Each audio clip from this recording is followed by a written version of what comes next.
That's my baby. I'm dying. That's my baby. We're going at it at 110%. I just want 5 minutes of happiness, please. Just give me 5 minutes. And they scored. They did it. Left, feet left. What the hell was that? Oh, yeah. What the fuck are you talking about?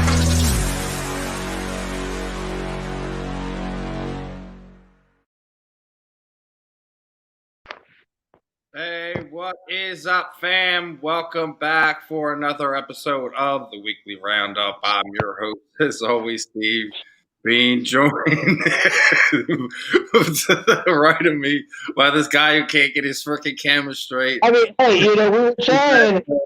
Listen. Get it straight, man. Get it straight. What's going on? What we're trying to do is we want to see that light in the background. We want to get that light out of the picture because, it's not good. It's not good for video. But, if we can't get it out the picture, it just might be what it is. Hold on 1 second here. Okay. All right, man. Well, let's. Okay. There we go. Now we might be all right. Okay. Woo! Tommy's calling you out right from the gate. I mean, he always is. Don't let the boss man fool you. He's just mad because I'm better looking. All right, guys. Well, we got what it is. We'll figure it out. We got it. It's always a work in progress, Steven. You know how it goes around here. There we go. Hey, guys. How are you? You good? You getting it out now? You got it? Good. All right. We're wonderful. So obviously, we're gonna talk some Joel Embiid. We're gonna talk some Sixers. Eagles contracts restructuring. I guess obviously for means for those guys, they're staying. You can at least gather that. That's weird, is it not? Steven, we need to talk about. Oh, there's a lot. We'll get to it. The lack of a plan. Hold it, Zachary. Just hold it in. We can get to it. All in due time, my friend. All in due time. I may have a rant of the day that is associated with this. Obviously, the Flyers and the Caps are going back at it again right now. We'll talk a little of that. We'll also be joined in our final segment with bare knuckle boxing or bare knuckle fighting championships. Elvin, Leon, Brito is gonna be joining us. He has a big fight coming up here on the 19th in Biloxi. So make sure everyone again, bare knuckle in Biloxi. BKFC app. Make sure you guys are checking out this one. It's going to be another fun one, and that goes without saying. This show is brought to you by our doc. Make him your doc, Dr. Paul Vidal at SpecializedPhysicalTherapy.com. Specialized Physical LLC, 2 locations in Burlington and Cherry Hill. He's our doc. Now make him yours. That is SpecializedPhysicalTherapy.com. And I will get right into that poll question. And, is Joel Embiid's durability is not a threat to the Sixers' deep playoff run? Agreed? Disagree? Fan, let's hear everyone's thoughts in the chat room, Facebook, YouTube, Twitter, all that fun stuff. Let's hear what everyone has to say on this matter. And and Tommy's are already getting in there, obviously. So the question is, doing gloom. So the question is that Joel Embiid's durability is not a threat to the Sixers' deep playoff run. It's not a threat. Yeah. I completely disagree, and I think anybody that does agree is a complete tool bag that is just trying to be sunny and optimistic and just ride the wave of the momentum that's going right now. Because the only threat to a deep Sixers playoff run is Joel Embiid's durability. That's the only threat. So anybody that wants to act like this isn't scary or that this isn't, I'm not worried about it. Each time there's been scares, I think the collective fan bases has held their breath each time he's fell to the floor awkwardly and hasn't kind of popped up immediately. When I watched his leg yesterday hyperextending the way it did, that's how torn ACLs happen. You know, I mean, that's not like, and this idea that and that's not even like an injury prone type of injury. You know what I mean? That's not one of those things that like you talk about a guy like him with an injury history. That's just one of those freak incidences that happens, and a guy blows a knee out. You know what I mean? I am absolutely shocked, but at the same time, 100% relieved that the news we got this morning was that his knee is just a bone bruise. There's no structural damage to the ACL, the MCL, and all that. Because I'll tell you what, when the injury happened and you just looked at it, I mean, the guy could never have had an injury in his life. And when you watched the way he landed and you saw the way that leg extended and hyperextended the knee, I think we all thought the same thing. Oh, no, his season's over. He just blew his knee out. That has nothing to do with an injury history. That just has to do with the way those injuries happen. It looked bad.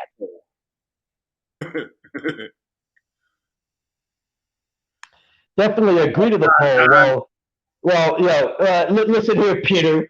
Listen here. How do you agree to a poll where it's not a concern? This team, I mean, you've got a guy that's the MVP of the league. If he can just not miss fucking basketball games. But he already misses games. He already misses 1 in every 5 games because he takes time off.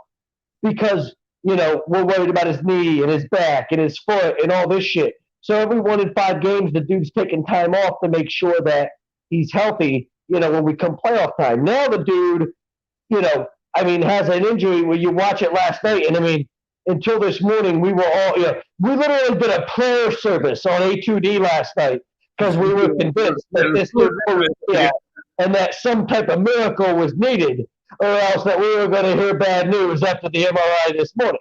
So, you know, to me, you look at it and you say, this is a championship basketball game. The only thing I'm worried about is Joel Embiid finding a way to get hurt and not be able to play every single game consistently come playoff time. That's what I'm concerned about.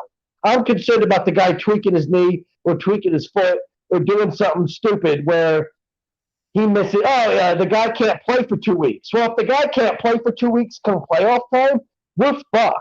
It's not, you know, there's no, like, you know, right now, it's no big deal. He's only going to miss a few weeks. Oh, great, he's only going to miss a few weeks, and he didn't blow his knee out, and his season's over. But what, you know, I'm tired of hearing the guy's going to miss a few weeks when, you know, the guy's the best player on the court when he's healthy. But what does that give me when we're in the Eastern Conference Finals and the guy can't play for a week because of whatever stupid injury? That doesn't give me anything. You know, I need to know that the guy is going to be all these injuries, all this nonsense that we worried about with the guy this past. That has to be over with. That's my only concern when it comes to a deep playoff run. Other than that, I know we have a complete team. I know we have a championship basketball team.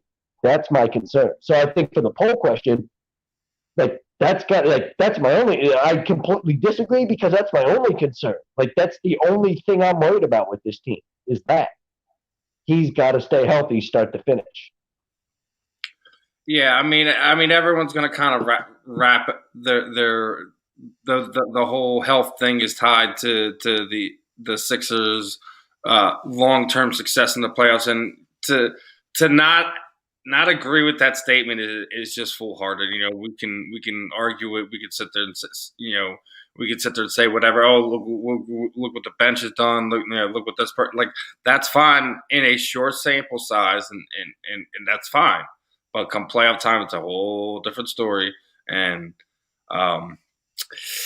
yeah, as far as the poll, yeah, I'm with you. I have to disagree as well. I love what this team is, but at the same time, they're the absolute, you know, top 1 or 2 teams in this conference, perhaps the league. When Joel Embiid's on the floor, you can't argue that. When this team is healthy, they're a machine. You know, you've seen it, you know, over the past few months. You know, this losing him is going to be rough. You know, obviously, guys are going to step up. Now that signing of Dwight Howard looks, you know, damn near brilliant. considering he's gonna have to fill in. Obviously, Joel was more impressed with somebody else's performance outside of Dwight. When what are you shaking your head at, bro? What? What don't you? I mean, it has nothing to do with what you're talking about. I'm watching the Big East tournament and Georgetown's playing Creighton, and that asshole fucking Greg McDermott or whatever the fuck his name is coaching Creighton. I mean, what the fuck? Like, literally, the players from the team came out and talked about how hurt they were by this dude's comments, and how unacceptable and inappropriate it was, and literally, I mean, what was the dude's punishment? What was the guy's punishment? He didn't lose his job. We heard he was suspended. He was suspended? He's coaching a Big East tournament game as we speak. He was suspended. Suck my balls. Seriously, this is one of the most ridiculous things I've ever seen, Steven. I swear to God, this is the definition of how money talks and bullshit walks in college athletics. Really, this is the most ridiculous thing I've ever seen. This dude should have been out of a job the day after those comments fucking happened, and we're over here fucking just trying to sweep it under the rug if we're Creighton University. That's where we're at right now. That's where we're at. Think about it. This dude had a bunch of backlash 2 weeks ago. He was my rant of the day a week ago, right? And now all of a sudden, here he is coaching a Big East tournament game, and we're going to sweep this shit under the rug as if it's no big fucking deal. And we just want to treat it as if, the guy went through sensitivity training, and he's apologized to the team, so it's okay now. Suck my balls. It ain't fucking okay. Are you out of your fucking mind? This shit irritates me. It irritates me. They're apparently, you got a fan. Don sits acting to the cookout. I mean, Gwanda, I need a cookout to go to, bro. I don't have a lot of friends as far as cookouts and shit like that go. So, I got friends that I hang out with, but none of them really have cookouts. I need somebody that has a cookout. I'll come to your cookout. I'll bring an apple pie. How about that? Apple pie. Hey, man, you better send me some. Yeah, but you know how it goes at a cookout, right? I bring an apple pie for a few bucks. Now, it's all good. It's all you got to do to be invited to the cookout. Oh, you're bringing something? Oh, apple pie? Oh, okay. Tomorrow, Spurs. What are your predictions? What do you think? Who's going to have to step up? Who's going to have the big game? Well, Ben Simmons has to become the elite player that we all think he is and can be at this point, right? And I mean, listen, there was a time earlier this year when Embiid was out where Ben had a career game against Boston and dropped 42 points, right? And we were like, wow, and he got our attention with it. The problem with it is that we lost that game, right? That's the problem, is that Ben Simmons had a career game and dropped 42 points and did all the other things that Ben Simmons does at an elite level, and we still found a way to lose that basketball game. So, that's my concern, is without Joel Embiid, we're just an above-average basketball team. Joel Embiid makes us a great basketball team. He makes us an elite basketball team. The MVP this year, you need everyone. It's everyone, man. You see what happens when they're at full strength. It's Ben, it's Tobias. It's getting production off your bench as well. It's very important. This is the definition of why we need to go out and get a guy like a Bradley Beal, like a Kyle Lowry, somebody that we have confidence can drop 20 or 25 in a game for us when somebody like Joel Embiid is out, because that's where we're at right now. We hope Ben Simmons can be that guy, but we all know Ben's history, right? Is that, Ben's more of a guy that you put an elite scorer around him and all of a sudden he looks like a really special player. He's a guy that's going to get you 18, 10, and 10. Okay, that's awesome. That's phenomenal. That's Hall of Fame level stuff. But Scottie Pippen could only do so much without Michael Jordan, right? We watched Scottie Pippen for 2 years be a really, really good player, take the Bulls really far, but you always knew they're just, Michael Jordan was the guy that, was going to put that team over the hump and make them a championship team. They're just an Eastern Conference final team with Scottie Pippen, right? They're a championship team with Michael Jordan. take Shaq off those Lakers teams, right? Yeah, Kobe Bryant's a really, really good player early on in his career, but they're not a three-peat, championship team with just Kobe Bryant in that picture. Shaq's what makes that for them, right? Kobe's just, a guy that helps in that situation. You put Kobe by himself, we saw what happened with Kobe by himself for a while, right? And Ben Simmons isn't even a guy that's on Scottie Pippen's level by himself, right, or anything like that. So, we're talking about the total package with Embiid and the Larry thing goes, man. I just wait till he becomes available. Why even waste the assets on it? Well, listen, the Larry thing. I mean, if we're talking about what they were talking about, the Thibault, multiple first-round picks. I mean, are you out of your fucking mind for a 35-year-old Kyle Larry? I'll give you a Thibault in my left testicle, maybe for Like, my left testicle is pretty valuable. According to doctors, that's the one with all the sperm in it. So that's the baby making power right there. So if you want something valuable, I'll give you Thibault, a first round pick, and my left testicle. But you're not getting much else. Now you guys want Thibault, 2 first round picks, Ben Simmons, a partridge and a pear tree. For Kyle Larry. I mean, I don't know if I would have given that up for Kyle Larry 5 years ago, let alone now. That trade that I heard, I was like, wait, is this Kyle Larry when he was 30 or is this Kyle Larry at 35? I'm not real sure who we're talking about right now.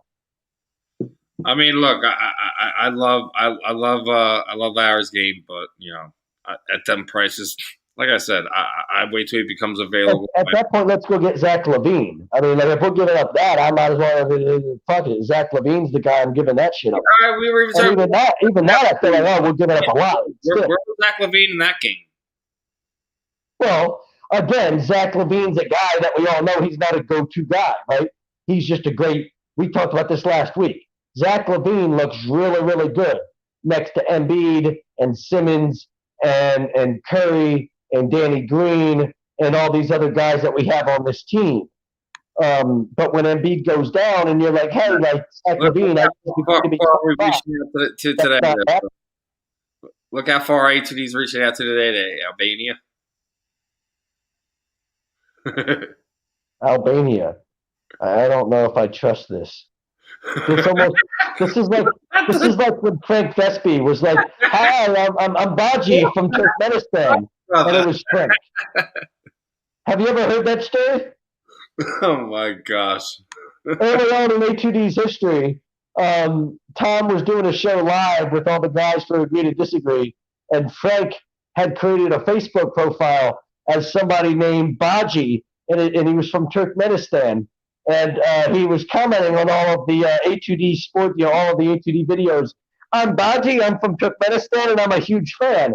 And he called in to the One Agree to Disagree show as Baji from Turkmenistan. Why do I feel like this is Frank trying to be like some guy from Albania? All right, so DJ's question's way off point. I'm going to let you go run with this one, Zach. I can't see. What are your thoughts on the Hawk?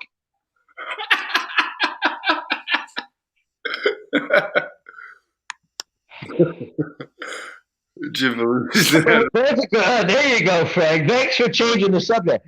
Jim Belushi's is John Belushi Albanian? Is his brother also Albanian? Because the Belushis were funny. There you go, brother. There you go. He said he's just Frank. Yeah, this is totally Frank being different personality. Frank, you've got issues, bro. All right. Well, yeah, I think we're gonna have to get Seth has to wake up. He has to perform. Obviously, you're gonna have to get big performances out of Ben, out of Tobias, out of your normal players. But you're also gonna hopefully you get increased roles. For the Matisse fans out of there, that they should be happy about that. Hopefully we start seeing what Maxey is gonna be as an NBA player. So Yeah, I mean, this is the perfect time. Some of the guys This is the perfect time for him to see extra playing time, right? Sunday, not just stepping up Sunday, but just stepping up during this time where Joe's out. This is the perfect time for him to see all that extra playing time, right? No excuses now.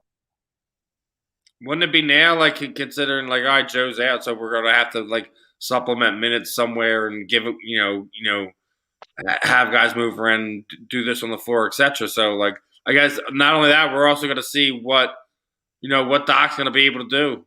It's a big injury.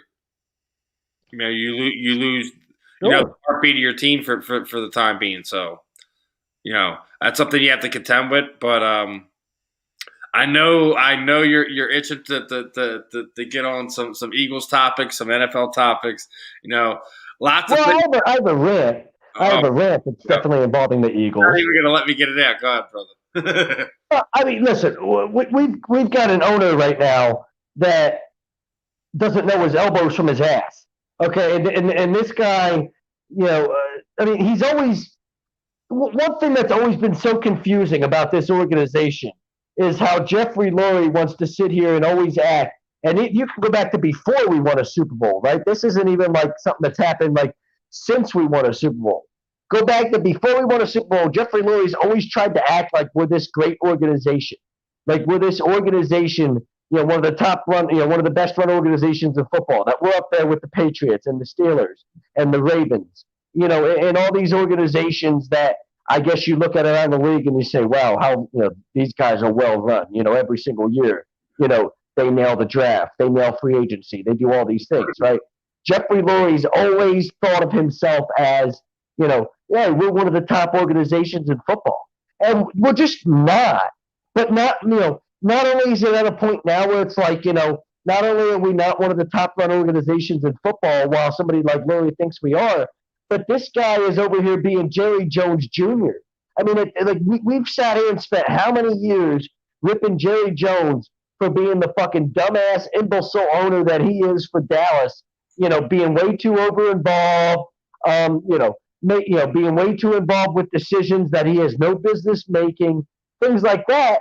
And now we're learning that Jeffrey Lurie is literally doing the same exact thing and has been guilty of the same exact thing during his time here as the Eagles owner. And it seems like it's now gotten worse since we won a Super Bowl. All those things like Barrett Brooks came out and said, oh, there was a time in the late 90s where we felt like the guy was making decisions based off of what WIP was saying. I mean, how much of an idiot you got to be to base what the fuck you're doing off of what Angelo Gattali's fucking talking about? I mean, good fucking God. Like, Jesus Christ. And then the guy goes and wins the Super Bowl, and now he's got to be smelling himself so fucking much.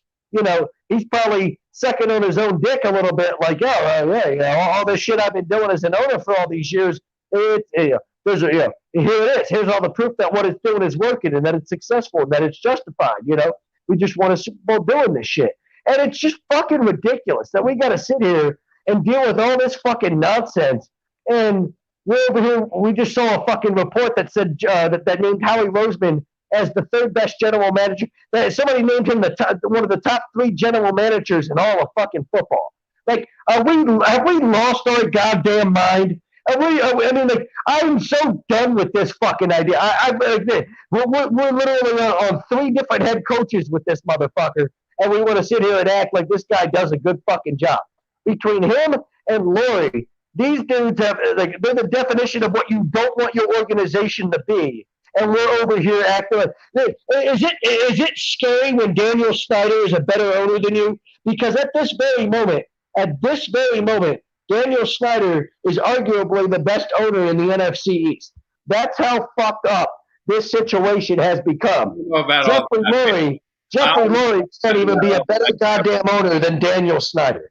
Don't got much love for Lurie right now, but I don't think Daniel Snyder, Jeffrey Lurie was involved in any type of like sexual misconduct. How do we know? How the fuck do you know, Steven? How do we know? At this point, that Howie Roseman has some type of dirt on Hey, bro, that's all I'm saying. How do we fucking know any? At this point, I'm starting to be convinced that Lurie's been to Epstein's pedophile island a few times, and that's the only reason he still has a job, because Because Roseman's like, don't forget about all the pictures I got, motherfucker. All the text messages I got about the trips that you've been taking, you piece of shit. Like, seriously, I'm not convinced that Snyder. Like, fuck it. Snyder's over here fucking raping women, and I'm still convinced he's a better owner than Jeffrey Lurie. So what's that telling you about Lurie right now? God damn. Listen, I know it's bait. I'm not gonna sit there and pretend like it's bait. You know, the listening to the WIP stuff. I mean, I think kind of the bigger thing kind of that came out this week wasn't the Jeffrey Lurie related thing. Was the stuff with Lane Johnson and Harry Roseman probably would be the more trouble. How does that happen? Seriously, how does Howie Roseman like keep a job doing shit like that to a guy like Lane Johnson? How does he keep his head on his shoulders? How does Lane Johnson not knock it off his fucking head? How is he allowed to be left on the team and Lane's not been allowed to lock him in a room and kind of hash out their differences, so to speak? It's like the intentional. We call that being facetious, right? Like that's being facetious. Oh, thank God he's got his mouthpiece in. Now we don't have to worry about him saying something stupid. Right? That was the comment that Roseman made or something. Like, dude, are you trying to get punched in the fucking face? And the fact that there's people in the building that watched you say this to a guy and are just like, oh yeah, but Howie Roseman's great at his job. Are you out of your fucking mind?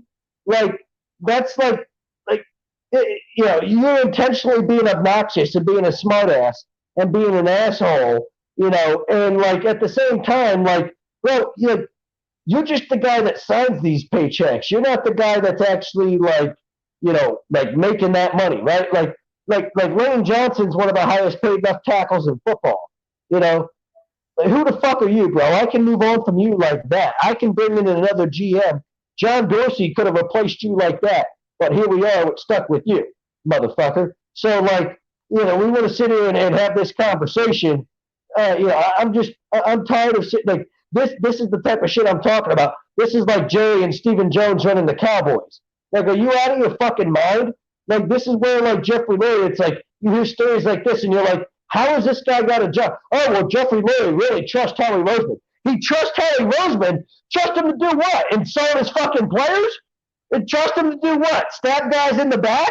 And fucking throw him under the bus the first chance he gets and trade him to fucking Indianapolis? Like, are you fucking out of your fucking... He trusts guys? Who do you trust? What the fuck are you talking about?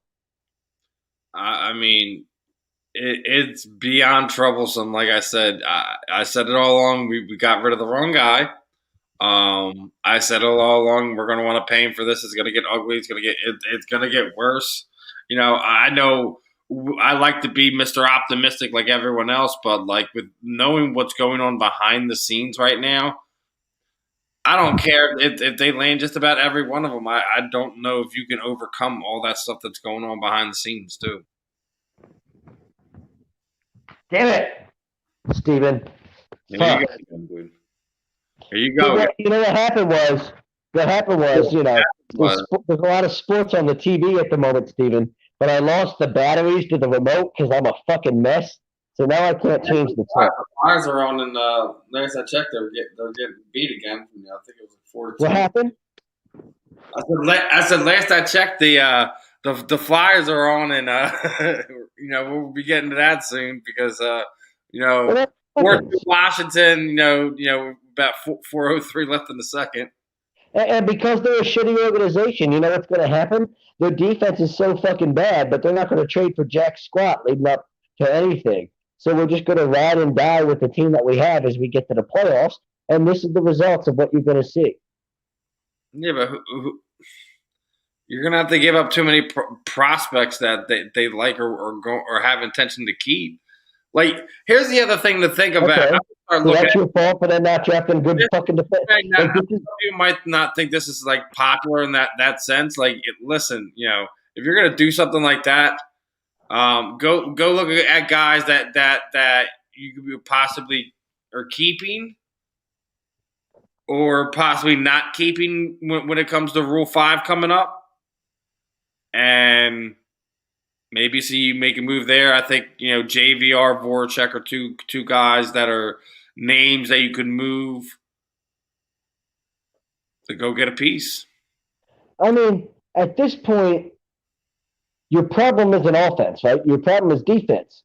But this has been the story of the Flyers for 20 years. This is what they do. They're always a piece away.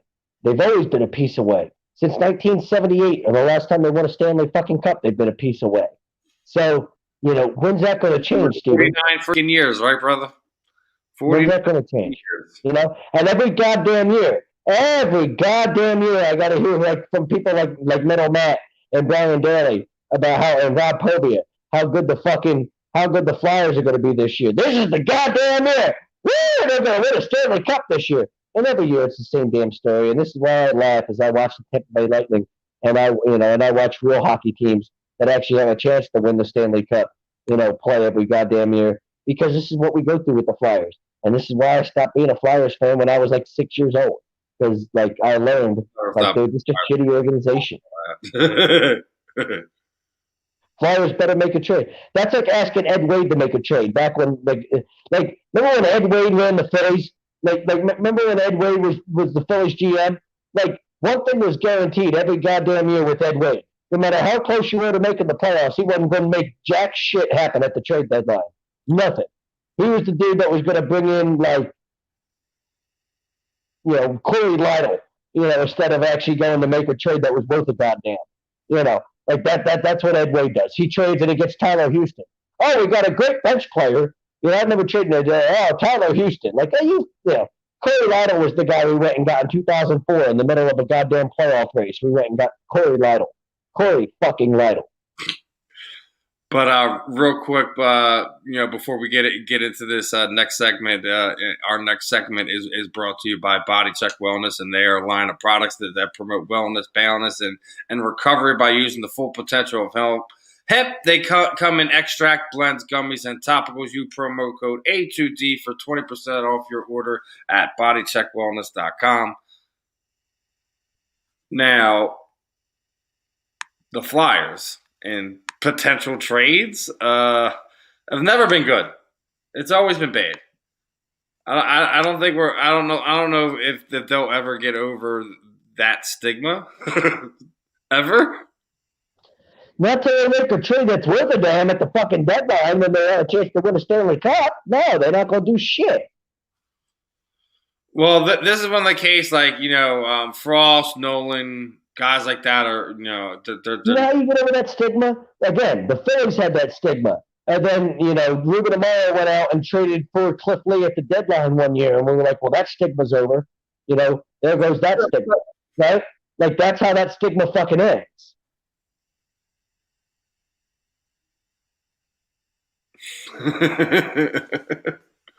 What about this one? He's talking in an Irish accent now. Who's talking in an Irish accent? Me? Which one? I'm Irish, bro. I'm Irish and Scottish, homie. So when I talk, maybe it comes across like that. Top of the morning to you. There's me lucky chance.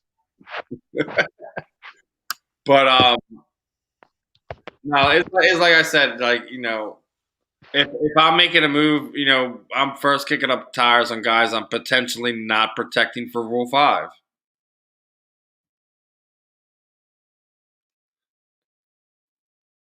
What do you think? What would be your move in that line, Zach? Are you because we also have to think about this. I know a lot of guys are hard on Carter Hart right now. He's going through listen, these idiots in this town, right now, and he's one of these guys that he's the new guy, right? This is what we do. Somebody's always it in this town.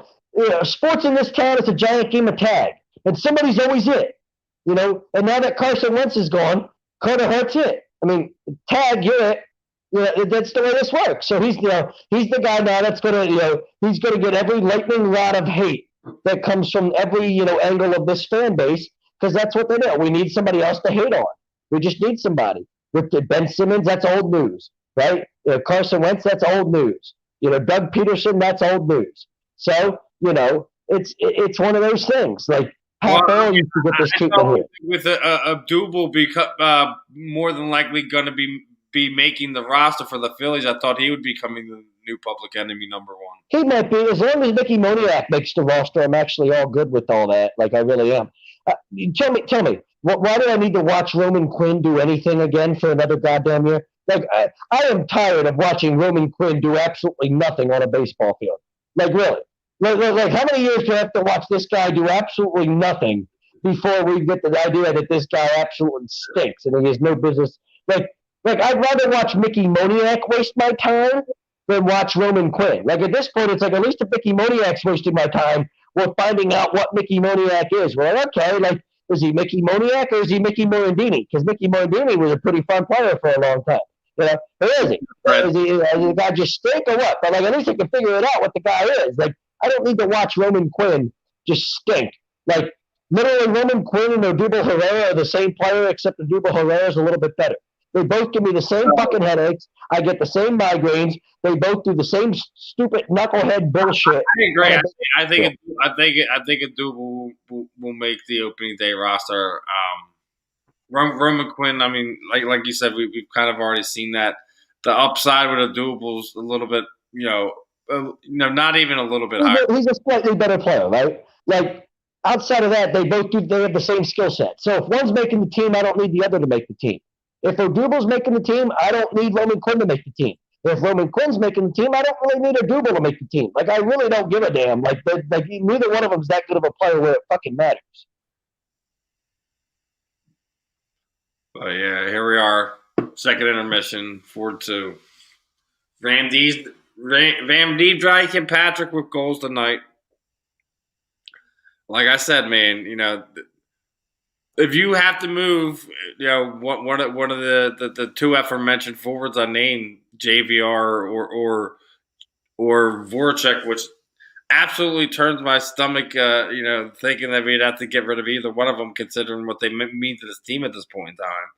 But if that's the road you're going to take to kind of figure out where you're going to give up, obviously, you're going to see,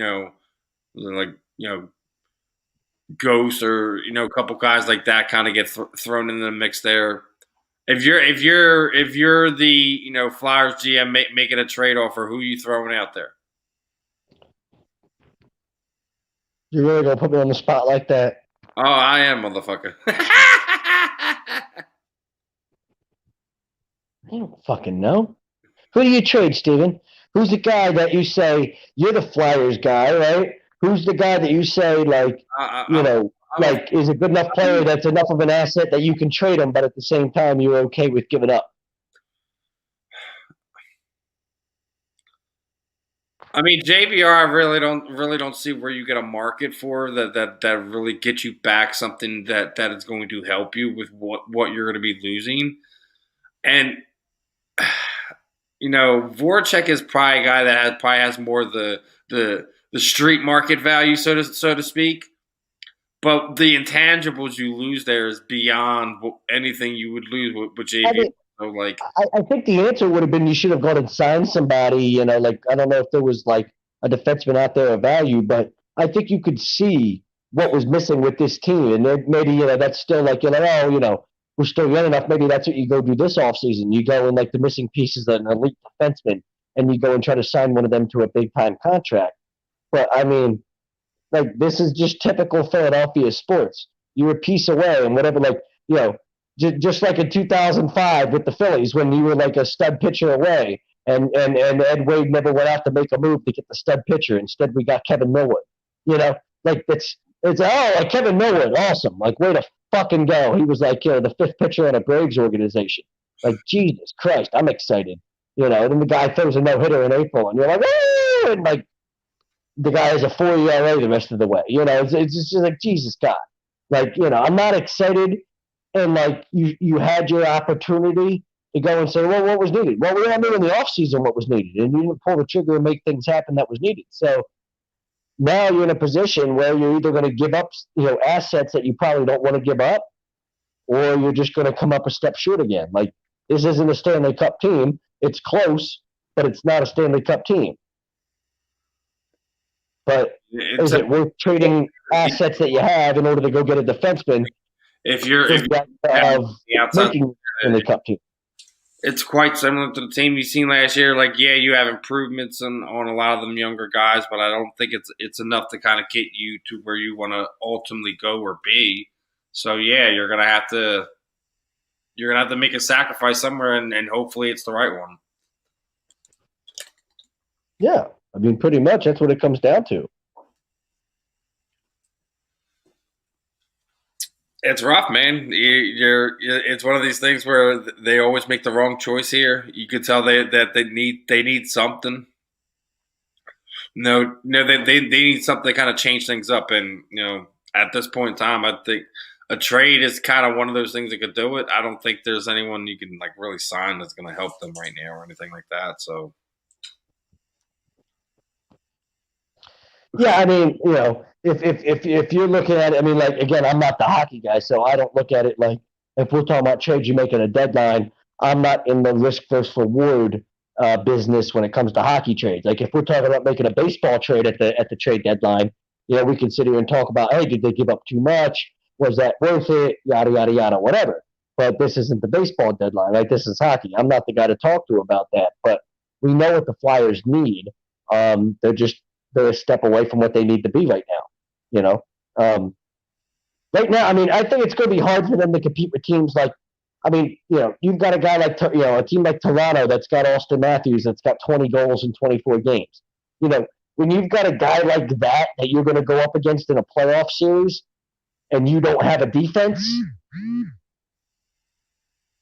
it's, all of a sudden that's the Achilles heel, right?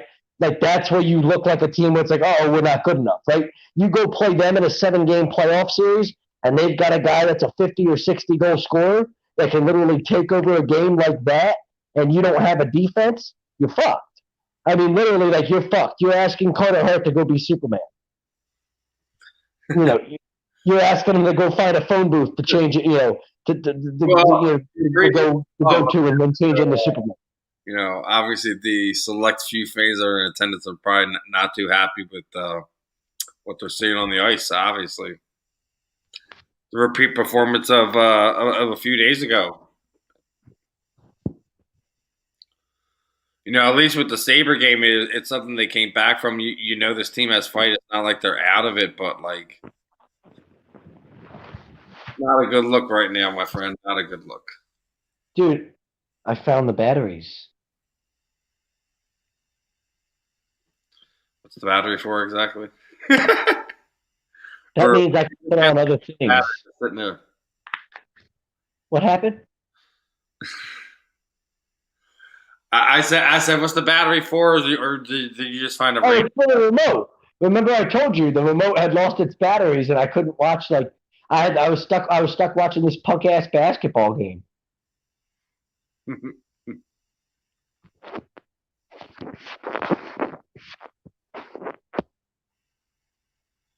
Steven, you're so judgmental. I'm judgmental, really now. Really? So judgmental. I don't know about all that. I know about all that. I don't feel like I'm judgmental towards anybody. Hey, how about this? So, should I put my family on blast live on the air or not? So should you do what live on the air now? Should I put my family on blast live on the air? I don't know, man. I think we need to keep that personal stuff to that personal stuff. Steven, do you find me rude and inconsiderate? More craziness going on in the UFC. Our former guest, his fight was stopped via no contest due to another illegal knee strike. Here we go again. I did see that. Are you talking about Aljamain's fight or? I did, yeah, I saw. I was like, what was up with that last Saturday? He'd need to do in the head. I mean, like, good Lord, like, and I'm not even a big UFC guy, but I can tell you, I know grabbing a guy by the top of the head and then pulling his head into your knee strike is an illegal strike. I know for a fact that that's an illegal strike that gets you disqualified, right? Like that's like how John Jones got disqualified with like the straight elbow blow, right? Like there's a certain you got to throw an elbow at a certain angle type of thing. Like even like a casual like me was able to be like, oh yeah, that's not, he can't do that type of thing. I mean, I was shocked when I read it. I was like, how did this how do you pull off an illegal knee strike like that? Like the dude wasn't even like afterwards. He didn't even see he fought it. He was just like, yeah, like I was getting my ass kicked, and then like I hit him with an illegal knee strike because fuck it. Like I was, like the dude didn't even have an explanation post fight. Like that's literally how his interview should have went. Like fuck it. I was hoping I could have gotten away with it. Like I was completely confused by what I was seeing, Steven. Yeah, but it's another one where it's just sometimes it's one of those split-second things, like where like guys getting up, or you can't tell if like you try to time him as he's getting up, and these guys wind up going a little overboard and wind up hitting these guys with bad strikes, and unfortunately sometimes it cost Peter Yan here his title. Luckily it doesn't cost Erica a win here. It's a no contest, so Do you think there's a chance, like the dude knew he was going to lose? He felt like he was on, hey, this isn't going my way. I'm the champion. If I lose the fight this way, I save face a lot more than getting my ass kicked. And now I can ask for a rematch and be like, hey, like I lost on a technicality. I need my rematch. Give me my rematch. And like you're almost saving face by losing the way that he did. Yeah, man, this was more one of the things, like a lot of people felt that Algeo was kind of playing wolf a little bit, where a lot of people felt like he was losing up to that point and gassing and just finding a way out. I don't really think that's not the type of man he is, but like that's rough, man. Well, that's what I mean. I'm not trying to make that accusation. I just know, like, you would know more about these guys' MOs and what their personalities are and who they are as people and fighters and all that than I would. But, I mean, to me, I'm like, dude, like, you're the champion. Like, really? Like, I'm putting myself in a position to lose my title on a technicality? That's like Mike Tyson biting Evander Holyfield's ear off. Like, we're not, like, like, we're just looking for a way out at this point almost. Like, are we really, like, you know what I mean? Like, it does. It's a little suspicious for a casual like me to watch a guy that's a champion that's getting his ass kicked, that all of a sudden pulls an illegal strike and gets disqualified. It's like, was that like an intentional way for you to try to save face so you can ask for a rematch and be like, hey, I never really lost this fight. It was all a technicality. I need my rematch sort of thing. Like it is like a little bit of a red flag for somebody like me watching. Yeah, it's one of them things, brother. And we were talking, you're bringing up last week, I got to mention, Brady did it again, man. Another submission victory. He's 11-0. I think he's like ranked 14th now. I think it's time for the Philly kid to get his top 10 opponent at this point in time. I know it might be a couple spots up or whatever, but. Hey, at this point, like, why not? Like, Philly needs something good. Yeah, the fight game's gonna bring us a little something. Like I said, yesterday I talked to Dave Feldman, which again in about 12 minutes or so we're gonna be joined by Elvin, Lee, and Brito. So should be. I tried to get the girlfriend to go get me a Pepsi and a Gatorade, and she told me no. And I guess that just means no, Steven. I mean, like I want to be like the audacity. But like we all know, like the audacity is on my part for asking her to go get me a Gatorade and a Pepsi. I don't know what I was thinking. Maybe you should have been smart enough to think about grabbing it before we got hopped on air. Well, I was sleeping for like 3 hours before that, so don't judge me. I know. I don't judge you, brother. I just bust chops. You completely judge. Don't lie. Ooh, the water boy's on. Nice. I did want to quick touch on one thing since, I did want to wait to kind of make a tweet about it, but did want to work on getting it out there for our next giveaway that I want to work on. And it's not necessarily tied to Weekly Roundup either. Obviously we got some new sponsors and advertisers getting on board and stuff like that. Do we, Steven? Really? Really? Okay. Really? Awesome. Good stuff. So, obviously we have our discount codes and whatnot. So what I'm going to be doing is, I grabbed a few items over the last few weeks, etc., and going to do anyone who can show me or your purchase of any one of our discounted codes, because obviously we have another one that's about to be announced in a few days. Obviously, for everyone involved knows what we're talking about. And we obviously Body Check is another one that we have out there. So anyone who over the next month just uses that code, shows screenshot me your invoice that you placed an order. I went there and a bunch of names. We'll pick out a few random ones. I got assigned. Assign Mr. Ward Jr. there. Hey, can I speak on something real quick that's going on in the NBA that I think is a good story? What's up, brother? Well, the Charlotte Hornets, because I've got the Raptors Hornets game on right now. Yeah. I've got to find shit on nationally, obviously, down here in Florida. I don't really have any of these Philly local channels, right? But the Hornets are kicking the Raptors' ass. And how about the pick that ball kid has been for them? That the younger ball brother has been. I don't remember if we were talking about it off air or whatever, but like we were talking about it on maybe a month ago or so, early on in the NBA season, where they were off to a good start. And I see, like we sit here and we make fun of Michael Jordan, and we've made fun of the Hornets and Charlotte as a franchise for how long? Because they've just been one of the laughing stocks of the NBA. But one of the things we talked about was like the bad luck that they've had, like how close they've been turning everything around. Like the year that Anthony Davis was the number 1 overall pick for New Orleans, that was the year. Remember, Charlotte won 7 games the year before. They were by far the worst team in basketball, and they still didn't win the NBA draft lottery. They got stuck with the 2nd pick, and New Orleans got Anthony Davis, and Charlotte had to draft Michael Kidd-Gilchrist.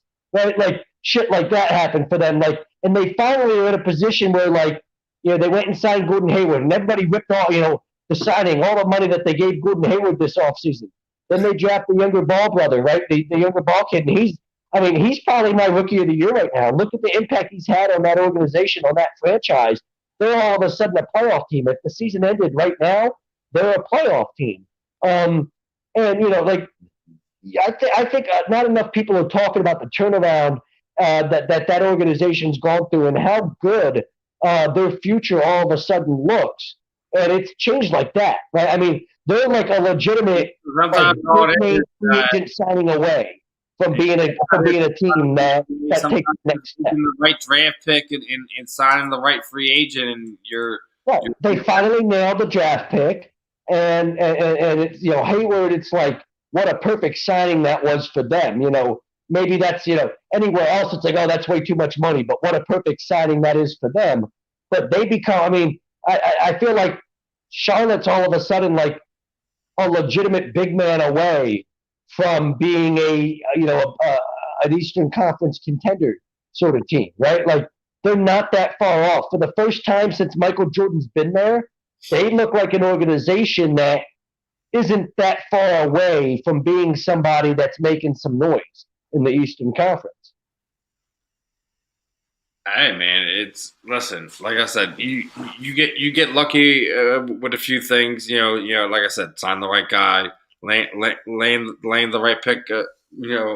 Without having too much craziness go on, and what was it, LaMelo? I'm with you, man. He's arguably the rookie of the year right now. I love to hate on the Ball family. Like, I mean, I called them the Ball family circus for the longest time. Like, I love hating on the Ball family, but I'm not going to hate a kid just because his dad's an asshole, right? And like, LeVar Ball's a complete fucking tool bag. Like the dude is just like, you'd be like, you're literally hurting your kid's career by being the asshole that you are. But I'm not going to hate somebody because their dad doesn't get it. And I feel like Like Lonzo's proven he just, he is what he is in this league. He's never, we all felt like he was never going to be a superstar. He's never going to be a superstar. And what he is as a player is what he is. And his dad, being the overbearing personality that he was, never was going to help that kid's career. But you're almost like LaMelo, like the younger Ball brothers, almost like he's a good enough player where like his dad could be this loud, obnoxious personality. And you're almost like, I don't really give a fuck. Like, I really don't care because like it doesn't take away from this kid. Like, you're almost waiting for this kid to be like, hey, Dad, shut the fuck up. Like, you're almost waiting for this kid to tell his dad to shut up in the media or something in an interview. And, like, so you can laugh your ass off. Like, it doesn't bother you. And the kid's not, like his career's not being, like, his dad's not a distraction for him, which is a good thing. Like I said, man, like we were sitting there saying before, it's a legitimate concern. It was an absolute blessing for him to go overseas, I mean, yeah, it was. I'm sure it helped his basketball career, sure. But I don't think I'm not the only one. I feel like that when LaMelo got drafted by Charlotte, you're like, how's this going to go? Like, what happens when LeVar runs his mouth about being able to beat Michael in a one-on-one, in a game of one-on-one again? And MJ's like, are you fucking kidding me? Like, shut the fuck up and let your kid play basketball. Like, what's going to happen with that? And what's happened is Michael's ignored it. LaMelo hasn't talked about it. And LeVar's disappeared because nobody pays the dude attention anymore. It's amazing. Like, that's what happens when, like, isn't that the way this works? Like, if you just don't, that's what got us annoyed about LeVar Ball for the longest time initially was everywhere you look, ESPN was putting him on TV, right? Like, he was all of a sudden he's on a sports talk show with Stephen A. Smith. All of a sudden ESPN's talking about the AAU team that he's coaching. And you're like, if we just stop talking about this fucking guy, like, he would just go away. Like, we wouldn't have to hear from him anymore. And that's almost what's happened at this point. It's like, yeah, like, finally people stop paying this dude attention. Listen, the sideshow attraction is no longer there. So, did you know? I mean, like, just be honest. Like, you almost felt bad for his kids, didn't you? You're like, listen, your kids have a chance to be like legitimate NBA players and be legitimate NBA superstars, and you almost feel bad for them because of what you're doing to their career. You can't help what family you're born into, brother. Well, what you can do is, but you can distance yourself from that family, right? Like, Aaron Rodgers' brother appears on the fucking Bachelor, or the Bachelorette or whatever the fuck it is. And I forgot, I got some more calling out to do on you. It's probably gonna be calling out. Calling me out? Yeah, I'm going calling you out. So obviously, we've had Lion Fight fighters on the past month or so, right? Sure. Did you happen to catch the event? No. Ah, brother. So both Joe Stripling and Andy Wynn both won their fights. So congratulations to them. Unfortunately, obviously had Crystal fighting Andy, but she lost that fight. But another fun event. But it looks like our guest is already in the back. So I guess what I'll do is we'll get started with that. So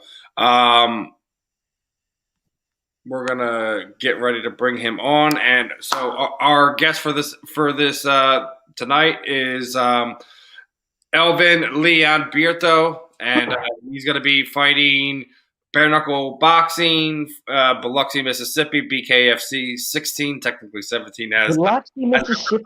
Told me yesterday afternoon. Elvin, how are we doing, guys? How are we doing? You guys hear me? You hear me good? Do you hear us? Yeah, I hear you guys. Right, are we live? All right. Well, first and foremost, appreciate the time. I know, we're getting down to the nitty gritty here. The last few weeks, getting down to the last final preparations and everything like that. Another chance to kind of show the world what Elvin can do when it comes to man. The world of bare knuckle. Looking forward to it, man.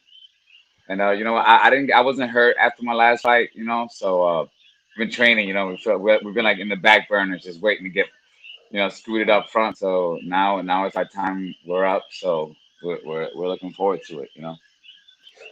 Yeah, I mean, like I said, it's one of these things like bare knuckle has grown so much. I remember Dave when he was just doing the MMA promoting, and he was doing the boxing promoting before he actually kind of blew bare knuckle up to this point. So it's kind of real fun to see where he's gone with it, and even more so to kind of see the athletes that are coming through and being able to. It's only been a little bit of time. It's only been like what 2-3 years, and it's already at 16, and the landscape's changing drastically every couple months. So it's been real interesting watching it. I've been in BKFC since BKFC 3, so it's been interesting. I'm watching all Now, these this guys. was going to be in Biloxi, but I was talking to Dave. He's sitting there saying he hopes to have 16, 17 sanctioned states by the end of That'd be great. Yeah. what would be one of your in the United States? What would be one of your places you would love to kind of fight in bare knuckle? I gotta do one in Puerto Rico, and I would love to do one out here. I think we can get the commission to do one out here. I would love to do that. I mean, in the States, anywhere. Vegas would be cool, or anywhere in the West Coast. I never found the West Coast, so it'd be cool to kind of introduce myself to a whole different audience.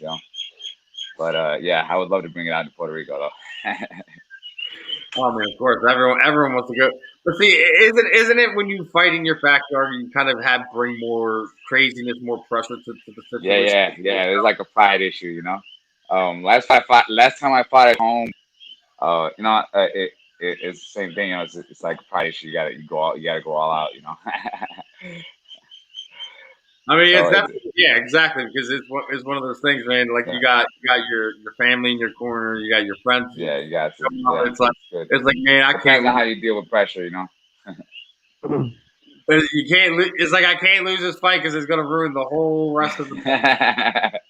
Yeah, ruin the whole mood. You get the whole town like, damn it, Elvin. Yeah, you gotta, the pressure riding on you. But it's good. Some people thrive off that. I love the pressure. I feel like I always do best under pressure. So, it, I like it. I like fighting at home. I don't mind it. I like fighting in enemy grounds though. Like I like coming out and like having anybody boo me. I like that too. That gives me good energy. So I'm like, yeah, I'm gonna knock the guy out. Another thing I was talking with Dave with yesterday was he's working on internationally. He's working on stuff like that. Is there an ideal international spot where you'd like to fight? Oh man, there's so many cool places that'd be nice. I'm Thailand. You saw the Thailand show. That was beautiful. I would like to go anywhere overseas. I've never fought overseas, so it's just the opportunity to fight overseas anywhere. Spain. I think Great Britain would be nice. Since they got their knuckle history, or even I could go to Ireland or something like that. Why the UK first? Because like you're saying, the lineage to bare knuckle boxing. If I'm Dave, that has to be a first spot I go, no matter what. Like even if I get situated in in other countries first or whatever, it has to be the UK first. Yeah, for sure. We're gonna disagree on that one, right? Yeah, for sure. Yeah. I would love like an Ireland show. Irish show would be cool. I'm sure there'd be a lot of fans out there loving that. So yeah, especially because that's another one where boxing in Ireland kind of is a good. Yeah, that's like their culture. They love that stuff. Yeah. Now, with this fight coming up in Biloxi, what are your thoughts on this matchup with Mr. Kelly here? And how do you see this playing out? We all know style make fights and stuff like that. Yeah, styles do make fights, man. Styles make fights, especially in bare knuckle. Kind of a commentator breaking down your fight right now. Like, what do you? Brett Kelly's style is very similar to mine. He's too technical. He didn't get to show it too much of his technical aspect. He throws it. He punches in a lot of spurts. It's gonna be a good competition. I think it'll be a good contrast of styles. We both do a little bit of counter punching. So yeah, and we both like to go out. We like to fight. So I know it's gonna be an interesting fight for sure. I plan on winning this one. I can't let Brett stop me in the course that I got, but I definitely expect it to be a fight. I don't expect to walk over anybody, especially Brett Kelly. I know he's a game day guy like me. He's a fighter like me, and I know he's gonna show up and he's gonna bring it. So there's gonna be blood for sure. Yeah, when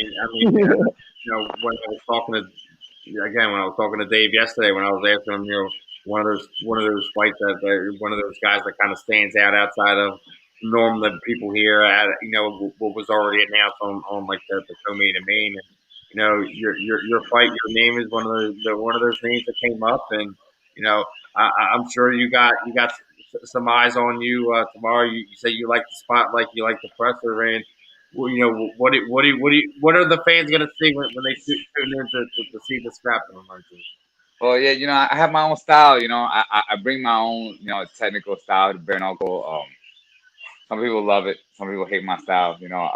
I land, I land a lot. I try not to take too much damage. I stay active with my punch count. I try to be accurate. She's gonna see there's levels to bare knuckle. So you're gonna get to see the levels to bare knuckle when I come out there. You're gonna see the difference between first day guys that are coming around, and guys been here for a while. It's gonna be my fifth fight. So we're veterans now, so we're coming out there. We're sharpening up our style, so you get to see uh, a true bare knuckle veteran, a guy who loves doing this stuff, coming back and showing guys what we've been working on. Absolutely, man. Every time out is a time to kind of showcase everyone what you kind of been working on, what you've been honing on, and we're improving a lot. It's a new sport, so every time we fight, it's like we go back to the drawing board, and we always try to touch up new little things, try to add new things, try to mix it up. So yeah, it's gonna be interesting. Now, Is that your favorite part? most of your bare knuckle boxers come from MMA background. So like when you're sitting here and like you're trying to add things like obviously most MMA fighters are used to adding multiple things from multiple different disciplines. But like, what do you what as a bare knuckle boxer can you really add from camp to camp? Well, but you could you focus. Obviously, you're not doing MMA, so it's more of a specialty. You're focusing on you're a specialist. So you focus on your striking, it's just your hands. There's the aspect of not having your gloves on. Uh, you could take damage if you don't throw your hands right. So like accuracy, points of contact. Not only points of contact, but how your hands make contact. And the blocking a little bit different. The pacing a little bit different. The combinations, the way you throw your hands, making sure your knuckles land the right way every time. You can't just throw your hands out there and bare knuckle. I mean, you can, but guys will make you pay for it. There's a lot of guys that'll make you pay for just putting your hands out there. So it's just all the little minutia of bare knuckles what we've been working on.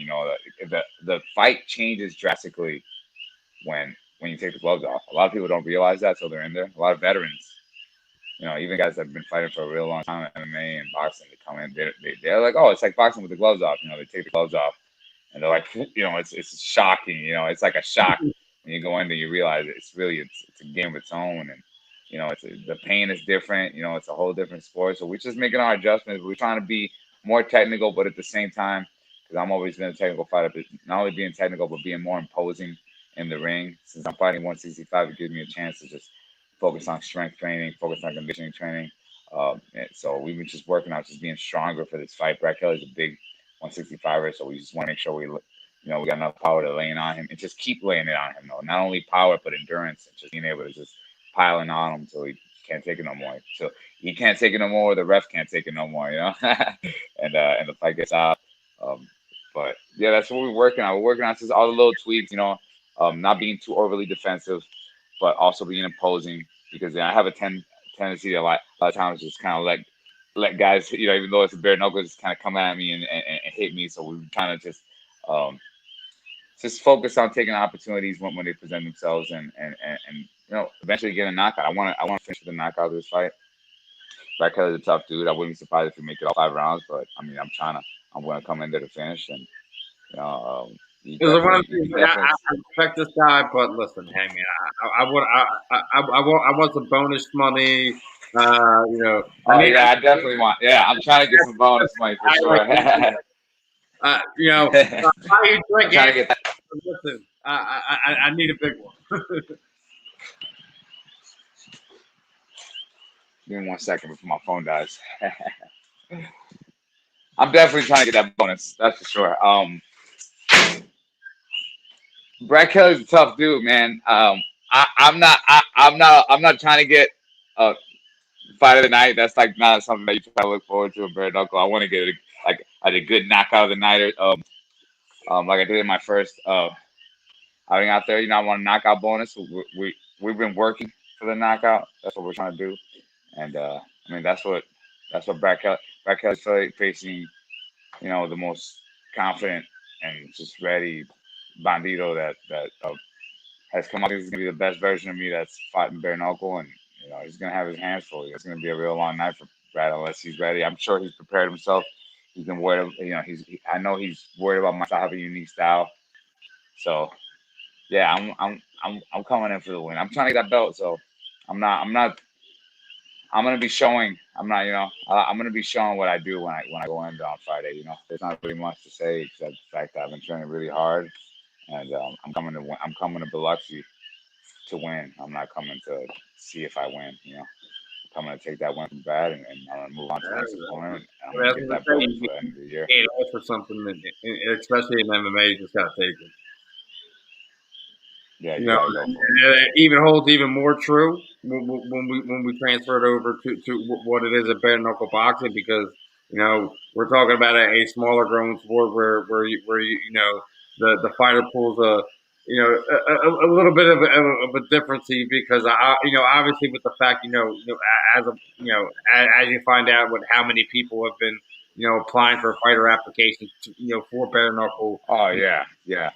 But the fact is you guys are still kind of figuring out, like, where the rankings are, what the who's at the weight class. Like, it's still kind of a growing process for you guys. So what are your thoughts on your division, and when and if you are victorious, after the 19th, where do you see yourself? Do you see yourself being able to start saying, like, hey, number one contender, title fight, like, I would love to fight for title. It's like we've been.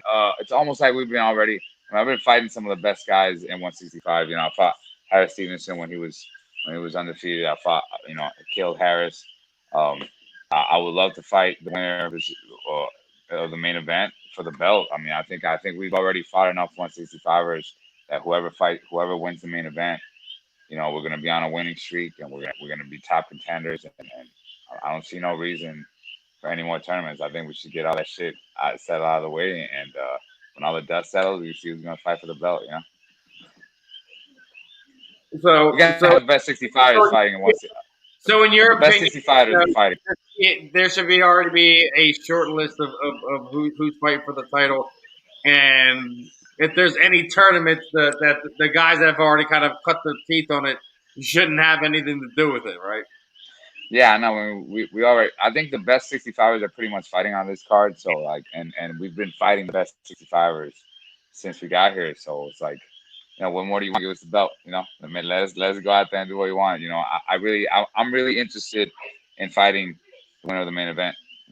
Whoever it is for the belt, I think we deserve it.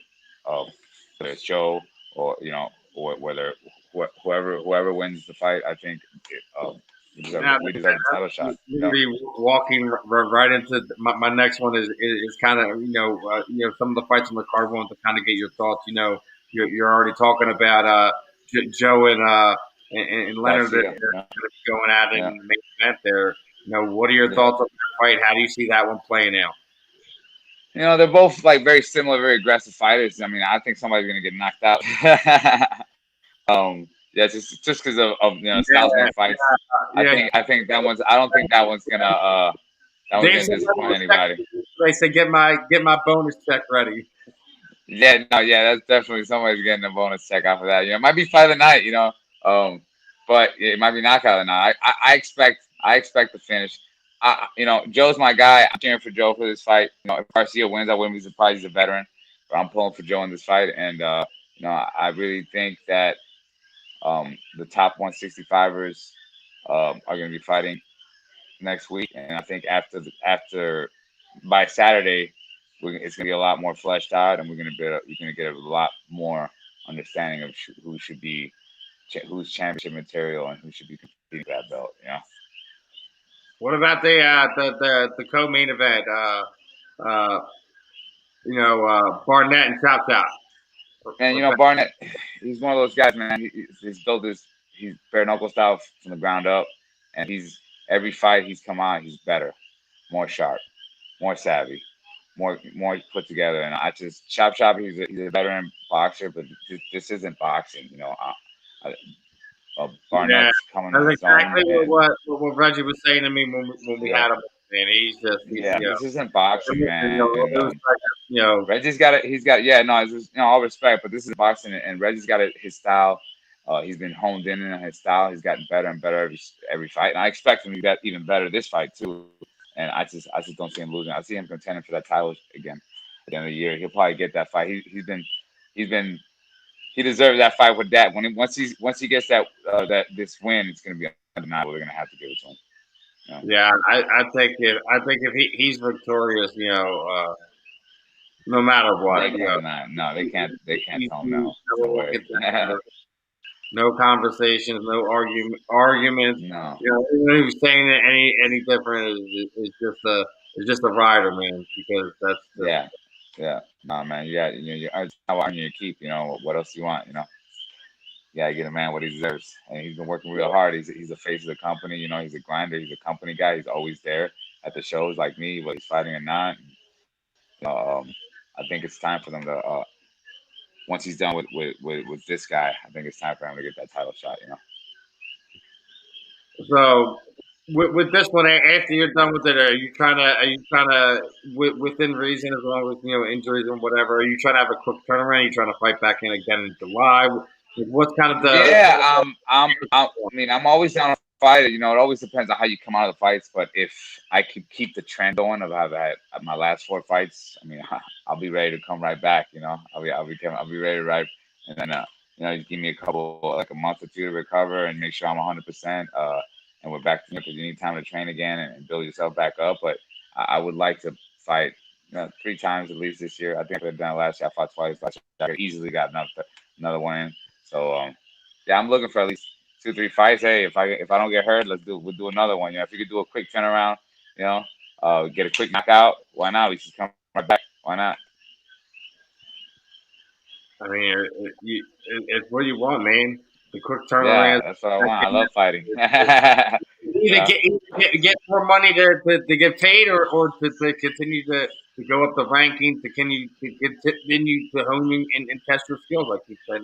Yeah, it's not only the money, but the path. You're just scooting along. Every fight you need that. A lot of stuff's been going on with BKFC investors, everything like that.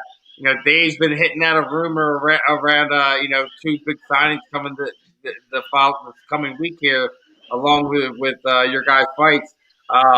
You have any betting predictions on who it could be? I have no idea, man. I have no idea. He's like obsessed. He never stops working. He's always on it. He's always working. Dude, half the time I don't know who's fighting outside of the co-main and main, unless I'm talking to the actual management companies of you guys, because there's no you go look on like a freaking tap out or whatever, tap out. You can't find anything, so it's like he holds it all close to the, and you gotta love it. Yeah, man. It's pretty awesome, man. But he works really hard, and he's always hustling. And you never know what he's gonna bring. I wouldn't be surprised if there was some champion boxer, or some Olympian dude, or another MMA guy.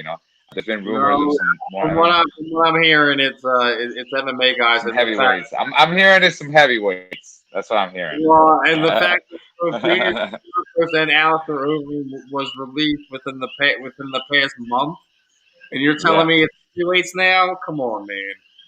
Yeah, I know. Yeah, it's bare knuckle is alluring to veterans, man. Yeah, and once you get that first fight in, man, it's you hooked, man. You're definitely gonna come back. Now, Alistair, I'm not really too worried about just because I don't he's been in some bad fights and stuff like that, but he's been able to kind of weather his damage throughout his career pretty well, But Junior Dos Santos, those fights with Cain Velasquez and some of the fights he had after that, him getting in bare knuckle boxing, does it ever make you wonder, like when is if their chin's still there, yeah. If they still got the chin, or if they got a glass chin now, it's like the more you get knocked out, the harder, it seems like it seems like like. But yeah, I mean, it's almost if like we this. have to see, go It's ahead. almost like in bleed for this, like when the guys won't spar Vinny because he just had his neck broken, and like you don't want to be the guy that puts out like a guy like an Alistair, Just, like a Junior yeah, Strong, like yeah.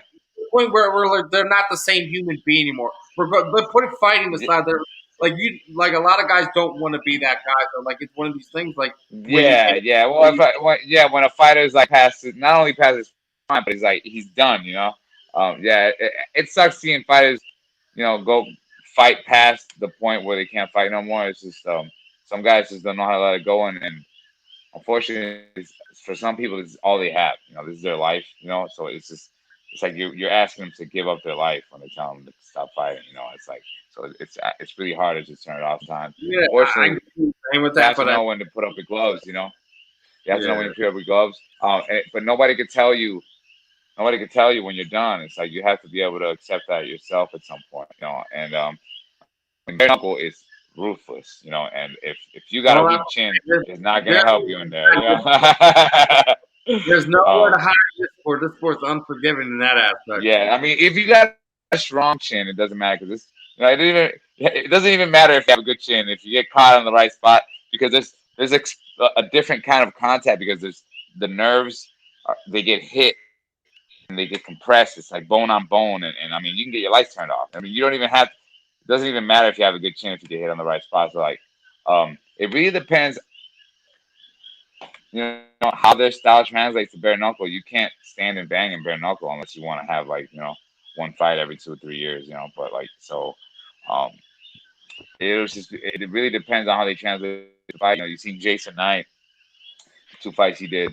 His first fight, I mean, it was one of the most violent encounters in bare knuckle history. And his second fight with the same guy was very smooth. He did very technical bare knuckle. He did all the damage he needed to do, and he came out clean. So it's like, how do you approach the fight? Like, it's 10 minutes. It's fast paced. The athletic endeavor, like the athletic aspect, kind of goes a little bit off to the side, and the fighting prowess steps in. It's more of like how the fighter is able to implement his game plan and how fast he could do it. It becomes more of like the better fighter, not the more athletic guy. I mean, the So fighter IQ is so underrated, man. yeah, it's so much different because all you gotta do is touch you. In the right, I hit you in the right spot. It's over. It doesn't matter who. If you don't see it coming, at bare knuckle, you learn. If you don't respect bare knuckle, you're gonna learn to respect it real quick. It's gonna punish you.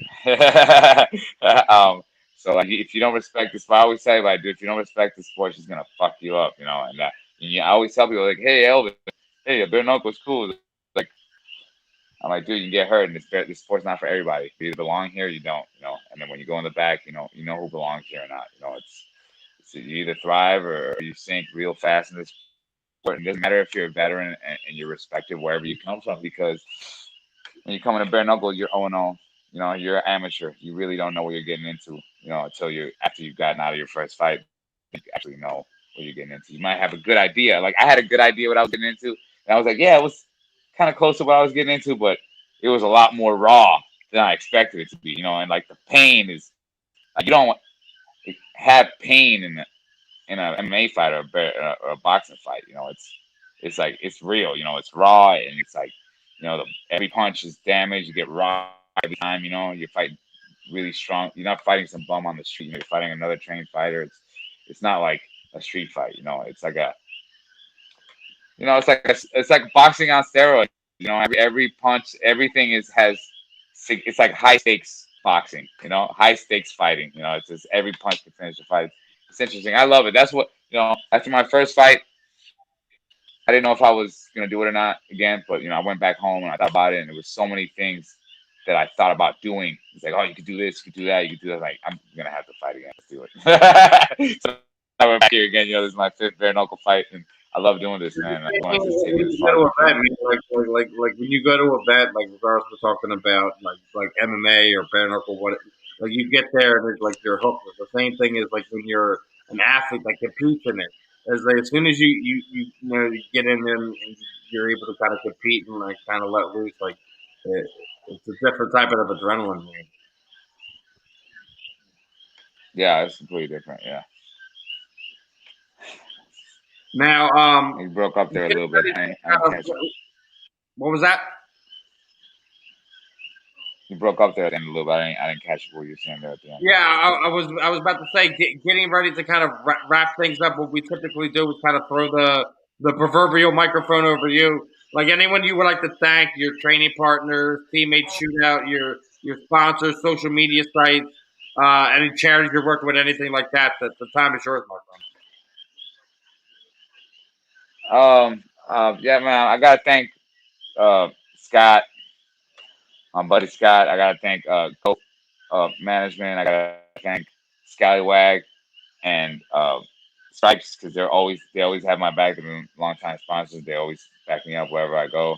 GCB, all my sponsors, Mom Novel, Los Boyeros, um, um, my coach Caesar, all the bare knuckle guys that came out here to help me train for this fight. Thanks guys, and I appreciate it. We're in really great shape and enjoy the show. Really appreciate your time coming on this afternoon, evening. Yeah, All sorry. depending. Yeah, it's like No, 10:30 out here. So I was out. It's so late out here right now. I was like falling asleep waiting on you guys. But I appreciate it, man. that's not. I would when we set it up with Vinny, man. I would have brought you on at the beginning. What happened? I But didn't catch it again. I'm sorry. You guys were breaking up. I said next time let Vinny know, man. I would have had you on at the beginning so you didn't have to wait the hour. Yeah, that's cool. Yeah, that's for sure, man. Yeah, I get it. Yeah, I didn't mind though. It's fine. Um, I'm ready to go. Well, I'm a crash appreciate the right time. now. Best of skill in the fight. Hope to have you back on here again in the future. Yeah. Maybe after the fight, once I'm done, before I Definitely. heal up too fast, catch me all raw and beat up. um, Yeah, yeah, man, enjoy the show. It's gonna be a good fight. We're gonna train real hard, so I really appreciate it, guys, and make sure you tune in BKFC next Friday. definitely appreciate the time. Make sure you guys are tuning in the BKFC app to make sure you catch Elvin's fight. You catching Leonard and Joel Moore. It's gonna be a great event. And best of skill to you. We'll catch up with you, my man. Take care. All right, everyone. That was Elvin El Bandito Berto. All right, I'm sorry. I've got to say something, but holy shit! Did the dude have a hamster running on a hamster wheel in the background or something? I mean, oh my god! What the fuck was it? It sounded like was that like I don't know what the hell was the noise that was going on the entire time, but it sounded like there was a hamster running on a hamster wheel in a cage right behind him. Like I know I'm not the only one that heard that, and I don't mean to sound fucked up. It was a great interview with my man, and I wish him the best of luck in the fight. But all I could focus on after a while was what the fuck sounded like the goddamn gerbil running on a gerbil wheel. Jesus. Well, I just got to I got to know, brother. I have to. Why is that where you go with this? The moment he gets off the air. I didn't want to say anything when he was on there because I would have felt bad, but like 3 minutes into the interview, I was like, what the hell's going on, like, behind him? Like it was so hard to focus. I was like, I don't know what the hell that is, but like, it sounded like a washer or dryer. Like, realistically, I know it wasn't a hamster on a hamster wheel, but like, it sounded like he had like a washer or dryer running behind him or something. Just so everyone's updated, since we just got off the air with our guest, the Flyers have fell to the Capitals 5-4. The net job and get everyone situated. Tried to make one last push, didn't quite get it done. The Flyers fall short, as to be expected at this point in time.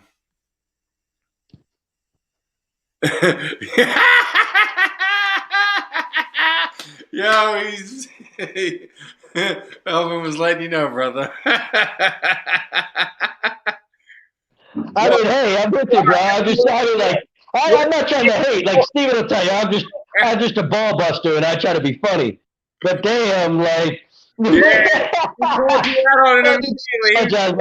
all good.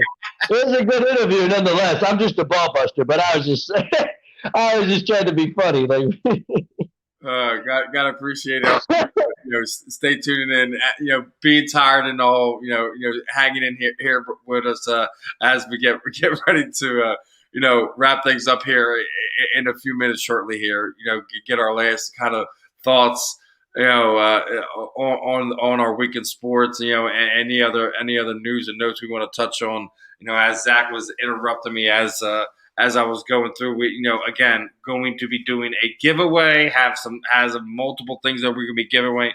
Guys, make sure you're using and taking the advantage of our sponsors discounts. Obviously, Body Check Wellness being one of them. We're going to be giving away things like this signed Stadium Series puck by JVR. We can do that. Like I said, I got some things for everybody. Just make sure you guys are showing love to the people who show us love. Body Check Wellness be one of them.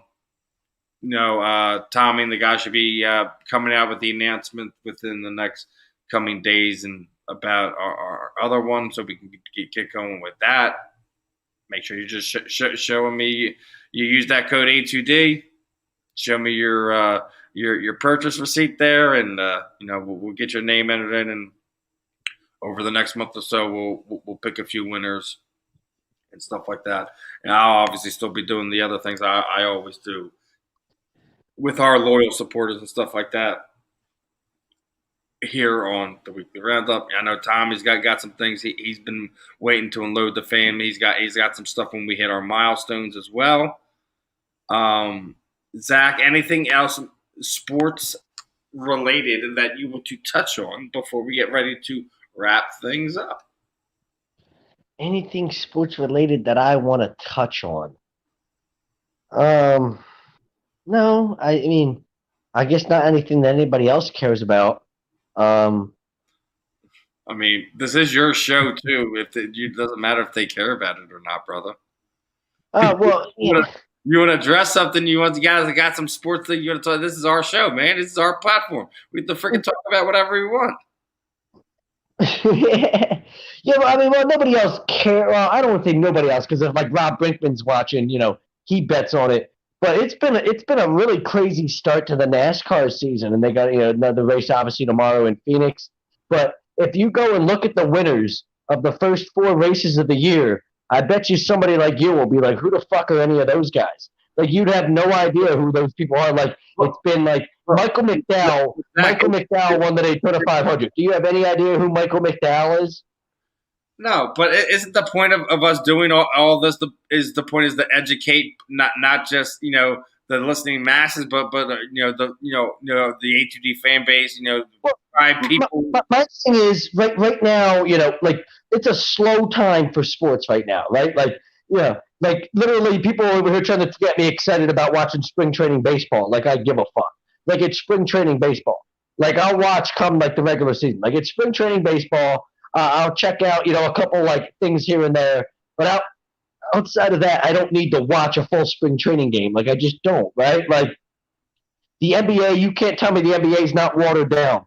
As excited as people are about the Sixers are right now, like good God, like the NBA sucks compared to like I was just watching a college basketball game between Ohio.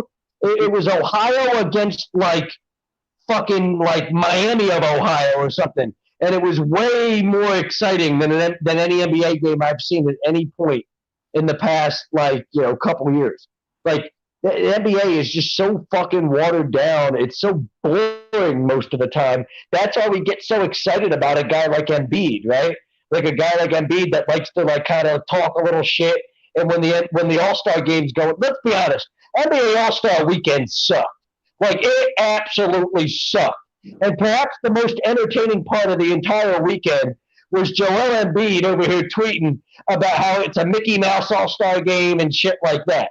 Like, that might have been the most entertaining part of NBA All-Star weekend.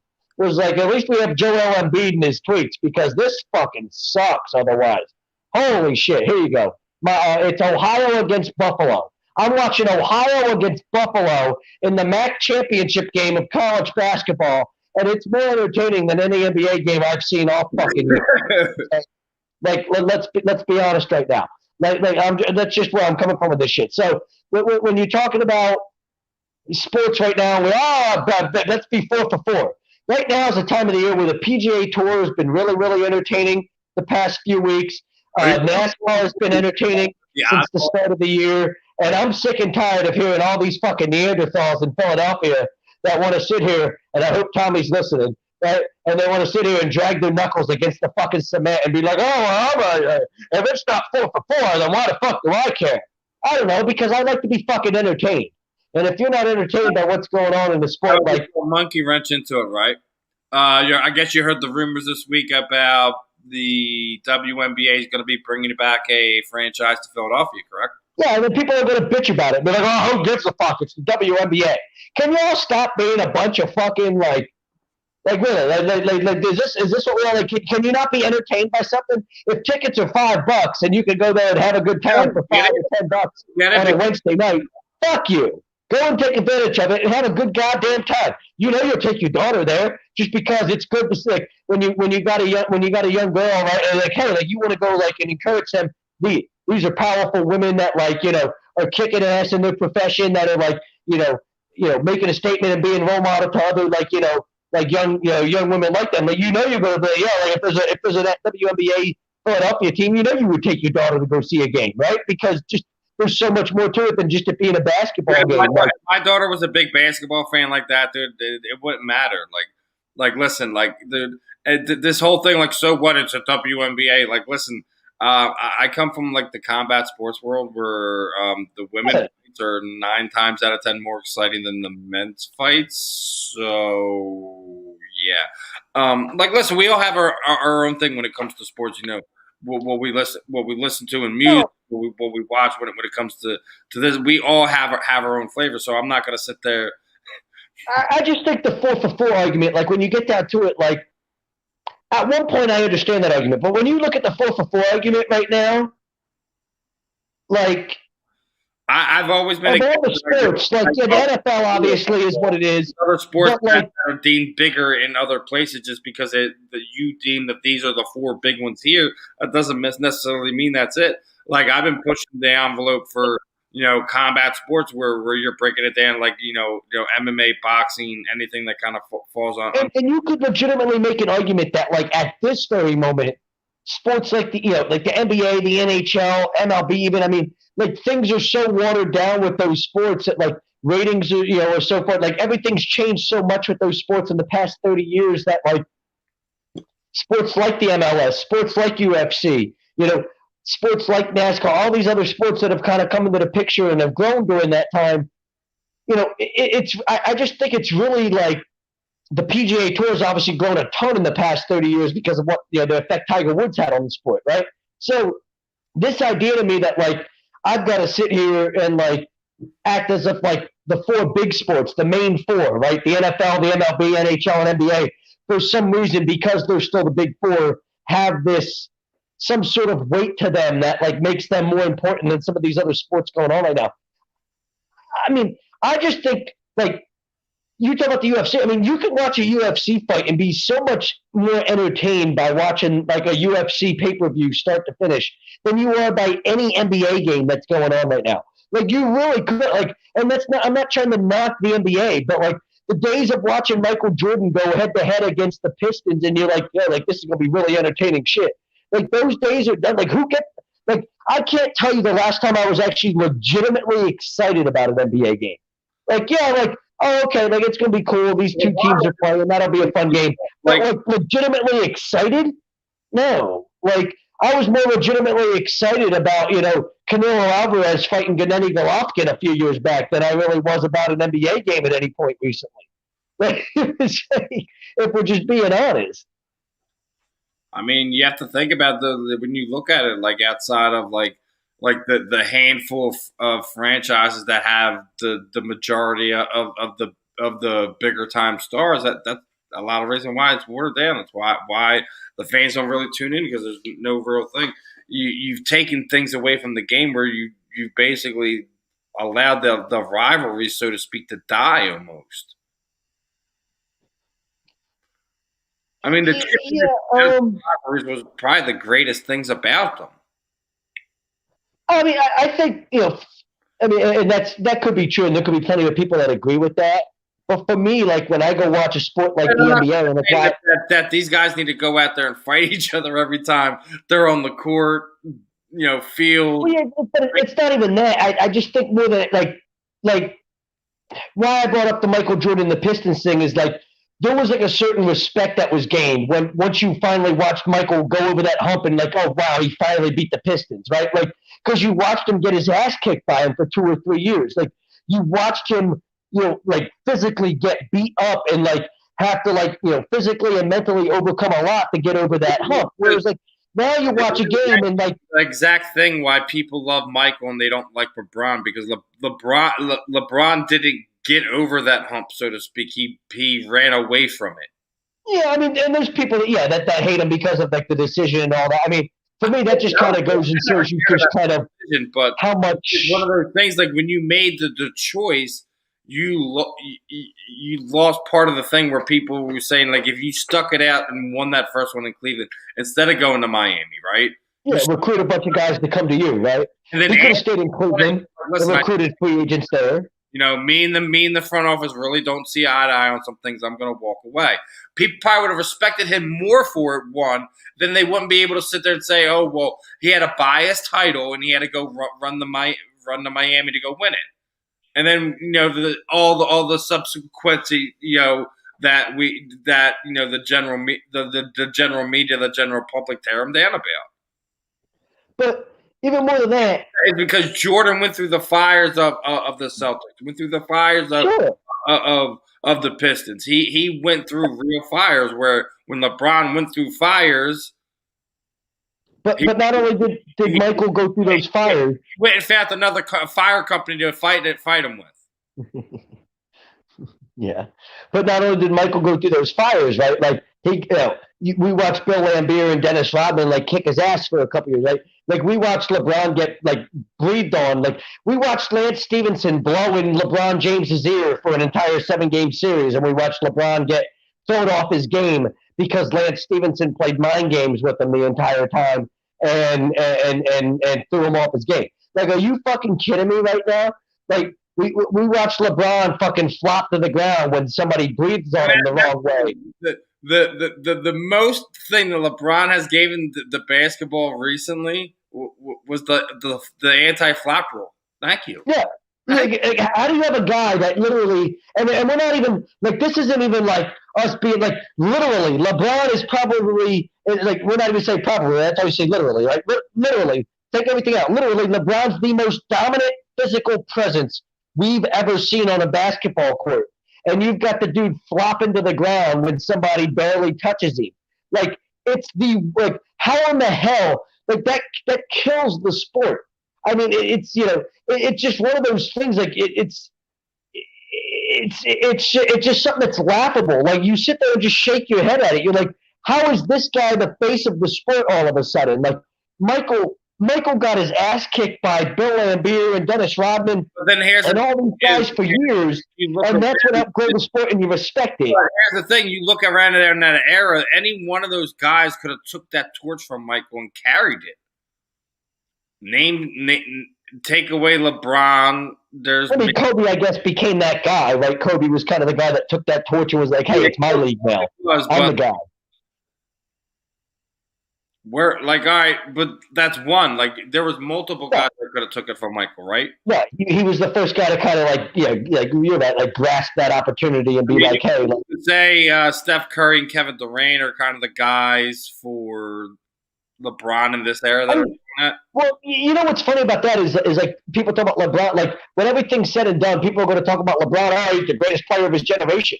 Like, oh, he could be the greatest player, whatever. I mean, we can say whatever we want about that. Steph Curry's changed the game more, than LeBron James ever has. Like when you look at the way the game is played now, how the game's developed to being such a perimeter game, how it's developed into being everybody. It doesn't matter what position you play. It seems like everybody's got to be able to pop out and knock down a 3-pointer, right? Like that's just the way it works now. Like if you can't do that, if you're missing that side of the game, you're kind of.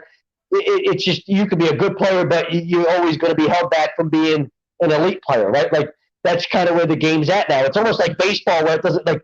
Before shortstops could hit 5 home runs in a season, it doesn't matter. If you play Gold Glove defense, you hit 300, we don't care. Now, like it don't matter. Like it doesn't matter how good a defense you play. Like if you're a shortstop and you can't hit a lick and you can't drive the ball out of the ballpark, they don't give a fuck, right? Like Ozzie Smith can't play in today's game. He just can't. I look at basketball in a way where it's like like as good as LeBron's been or as dominant as LeBron's been or whatever, like. He hasn't had the impact on the game the way that Kobe had an impact on the game, right? He hasn't had an impact on the game the way that you look like this generation. The guy that's had an impact on the game this generation is Steph Curry. He's the guy that's really, you're like, wow, like what an impact that guy's had on this game as far as the way the game's played and how it's changed all of a sudden. That's not LeBron, to me, like the LeBron, is the LeBron thing not just getting old? Like how everybody like talks about LeBron and like it's like I get it. The guy's great. He's awesome. Great. But it gets old, doesn't it? Okay, Tom Brady just signed a 4-year contract with Tampa Bay. So oh, he's definitely the GOAT. Man, no one's gonna be able to stop him. He's Tom Brady. I'm like, listen, we still have to have this conversation.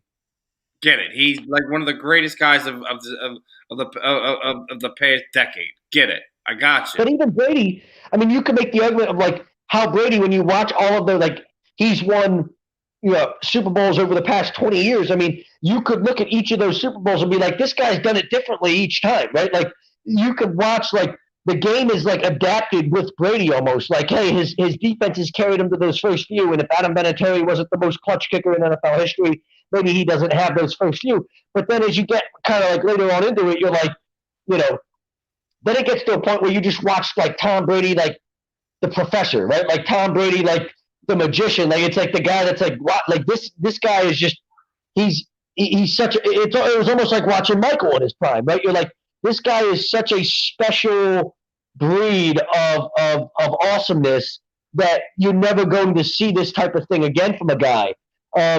And that's what Brady's at this point, which is why it's so exciting to go. It's still entertaining to watch the guy win a Super Bowl at 45 years old. You're like, how does this guy do this? He just continues to reinvent himself, year in and year out, and recreate the game and reinvent the way that that he can win Super Bowls. It's like, oh, I did it this way one time. I'm going to do it this way this time. The next time I'm going to do it like this.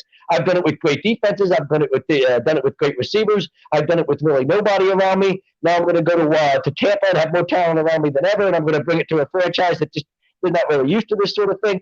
It's like he finds different ways to be like, I've got to keep myself entertained. That's why I'm going to fight till I'm 50. I've just got to find different ways to continue to do this and like.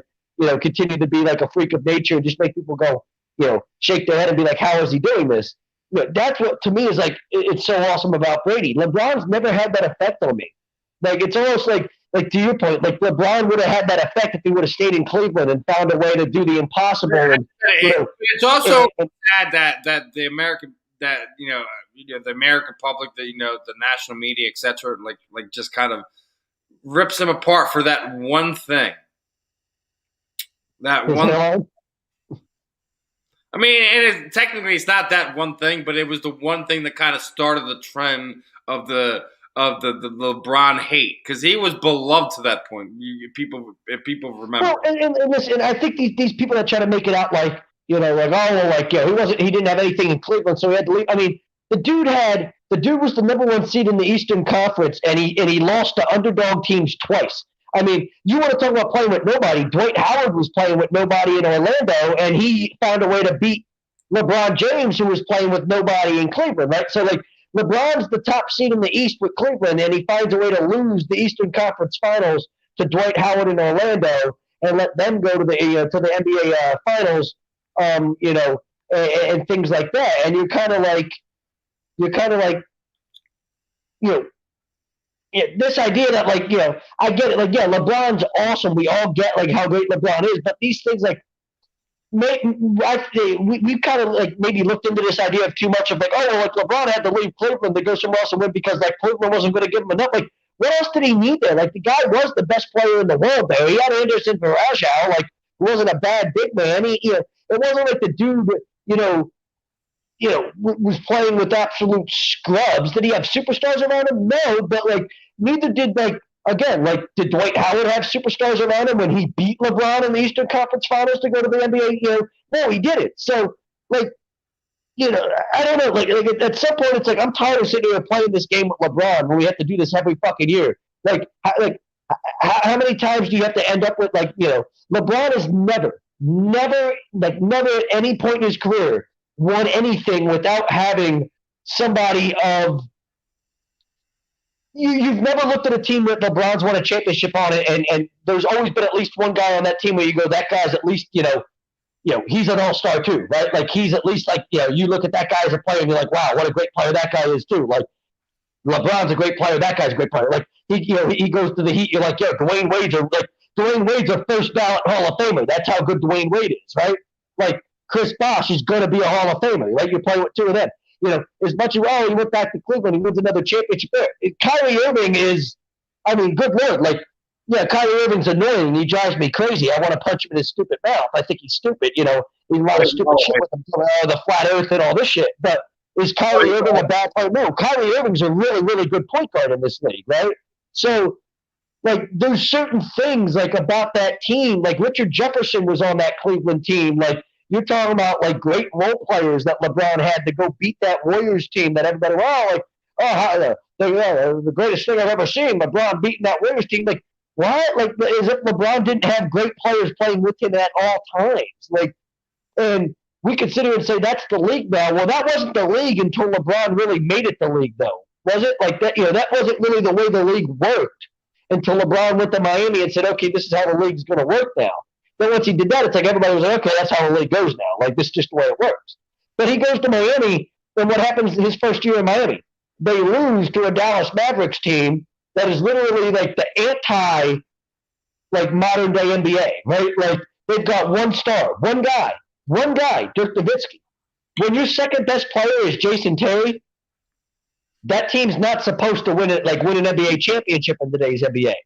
But that team went and beat 3 future Hall of Famers on a single team. Like, when you get it done, man, the way you get it. Make this argument, we could sit here and make this, like, 20 years from now, we could literally look back and say LeBron is one of the most overrated NBA players we've ever seen in our life. You could literally make that argument about the guy, could you not? How about this? When you're going that way, who's your most overrated Philadelphia athlete of all time? The most overrated Philadelphia athlete of all time. Well, because we seen I think you seen the post, like that beat reporter said that Ben is probably he's the Washington Wizards play-by-play announcer. Being overrated, so that's like Mark Zumoff. That's like Mark Zumoff coming out and saying something about a player. Like, who gives a fuck? I don't want to get because people will get mad at me if if I. Whoever it is, whoever my honest opinions on things. Who? What's that? If I give my honest opinions, I think people are going to get fucking mad at me. Like, what does it matter? It's agree to disagree, brother. Let them get fucking mad at you. Then I'm going to have to sit here and deal with it, like, left and right for the night. People won't ever forget. They don't remember anything you said. They just remember the stupid shit that you say that they don't fucking agree with, right? The most overrated athlete in Philly sports history?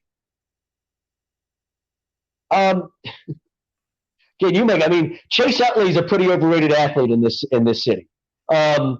Just by the fact that you can't find a single person that speaks poorly of Chase Utley. Like, I know people that will argue with me that try to tell me that Chase Utley is a first ballot Hall of Famer, and I'm like, you're smoking fucking crack. Like, I love the guy. He was a leader of our championship team in 08. But when you look at the guy's numbers, there is absolutely no way you can make the argument that the dude's like there's people that do that for me, like, and it drives me crazy with it. Like, there's people that make Chase Utley into Derek Jeter. You're like, he's not Derek Jeter, bro. Like, he's not. Like, I know we wanted him to be that for us, but, like, that's not, like, was he maybe that type of leader for us? Yes. But, like, he didn't did the injuries not help? Sure, the injuries hurt everything, but there's people in this city that to me are they sit here and they rip Ryan Howard left and right, even though Ryan Howard had a 4-year stretch that's up there with any Hall of Fame player you could ever imagine. Ryan Howard had a 4-year stretch from 2006 to 2009 that literally he's one of only 4 players in MLB history to hit 45-plus home runs and have 130-plus RBIs in 4 straight seasons. And the other guys in that conversation are Barry Bonds, Babe Ruth, and Sammy Sosa. Those are the other 4 guys in that conversation. Yet you have people that rip Ryan Howard unmercifully in this city, and you've got people that won't say a bad word about Chase Utley. That, to me, is the definition of overrated. The guy was a great player, and he's a leader of the 08 team, and, he's going to be, one of the greatest Phillies of all time forever. But we do this thing in this city where we give certain guys get unfair treatments, and it goes on both ends of the spectrum. We did that with Pat Burrell. People booed the shit out of Pat Burrell unmercifully. And you're dude, the guy hit 270 and hit 30 home runs. He averaged, a 270 average and hit 30 home runs every year. We booed the guy unmercifully. That is someone who's beloved. He just didn't get it done here, was great here, played great here. It's just, when I say overrated, man, you were brought in here to do something, right? You were brought in here to win championships. You don't do it. And people are going to hate me. People are going to have a lot to say. It's Roy Halladay, brother. Absolutely. He was here. He was brought in here to win a championship and didn't get it done. But I'll say this about that, though, with that situation with him, was that wasn't he won a Cy Young Award. He was lights out in the playoffs. There was nothing that he ever did. If anything, I'll have more of a problem with Cliff Lee. Yeah, that was completely, but that's still I'm sitting there saying, when we're talking about him as a fan base, how we feel about him. We overrate him. I can't think of anything if you tell me what could Roy but he's overrated here. Maybe I'll compare this to that. If you ask me what's your thing with Chase Utley? Well, go look the Chase Utley. I love Chase, and that's why I say I don't want to get in trouble with people. They're gonna be like, how do you hate Chase? It goes. I'm just saying, it's how we feel about him versus how. Okay, but go look at Roy. For me, Roy Halladay's postseason numbers, phenomenal. Roy Halladay in 2010 wins the Cy Young Award. I can't say that there's anything Roy Halladay could have done more. It wasn't he didn't pitch well enough. We just didn't score enough runs in the Cardinals game 5, where him and Chris Carpenter go head to head the whole game, and we lose 2-1. Go score 3 runs. I mean, literally, how the hell is that his problem? My problem more, if we're going to go, I thought you were going to go Cliff Lee and not Roy Halladay. Well, because outside Cliff Lee, just because of the trade thing, I didn't want to kind of go. Well, not only that, but outside of the 2009 World Series, the 2009 World Series, Cliff Lee was damn good. But you go to 2011 postseason, I know what you mean. I know. Cliff Lee signing for me was going to be where were you in those postseasons? Roy Halladay did everything. Literally, that I ever asked of him at those times. I literally came to say that, by the way, just so you know.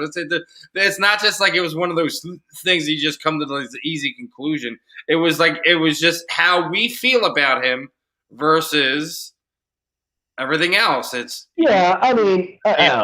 He was a side. I'm with you. I mean, I could make that argument. You could sit there and you could say that about Jim Thome, because the Jim Thome signing was supposed to be one of those things where it was it was supposed to get us over the hump and take us to the playoffs, and we never made the playoffs until we traded him, type of thing, right?